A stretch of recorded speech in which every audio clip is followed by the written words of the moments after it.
You were at the point where the road has many branches. How can you find the right road?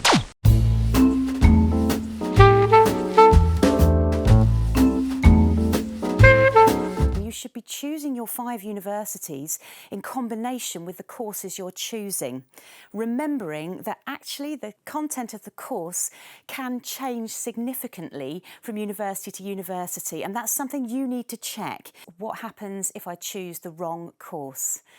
Well, actually, the only way to choose the wrong course is if you pick something you don't have a genuine interest in.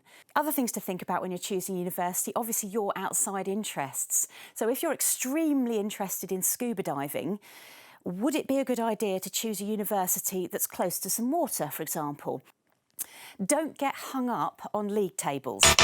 Take league tables with a pinch of salt, because if we were all meant to go to the top 10 universities, there would be only 10 and they'd be very big. UCAS takes you very carefully through every single step of the application process. There are a couple of extra points that I'd like to make there that are very important. The first one is that you need to check whether the universities you are applying for have any additional admissions tests. All the deadlines are incredibly important, so check those carefully. You've got the early admissions deadline, and that's the 15th of October for medicine, dentistry, veterinary science, and also Oxford and Cambridge. For everybody else, it's the 15th of January, unless you're applying to the conservatoires. You have to check with each individual conservatoire to see what their deadline is. Do not miss them.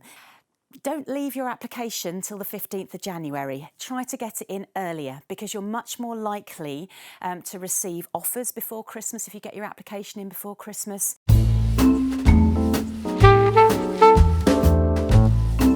It's an incredibly important part of the application form. Essentially, it's got to be positive, it's got to be enthusiastic, and it's got to be packed full of evidence. About 80% of the application should be evidence-based, which leaves you about 20% to talk about your skills, and also outside interests. Evidence is things like outside reading. So that might be relevant books, articles, an academic website, or maybe a news website, project work, an extended project, work experience. You might go on educational visits to art galleries, museums or theatres, to masterclasses, demonstration lectures, taster days. You can actually watch lectures online. If you go to YouTube and you put in the name of the course you want to apply for, followed by Lecture UK, lots of university lectures will pop up online. Looking at the skills you need to include in your application, I think it's important to think about the skills that will be really useful to help you cope on whatever the courses you want to apply for.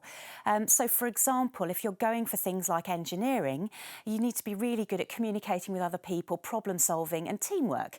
So you have to think about where you got those skills from.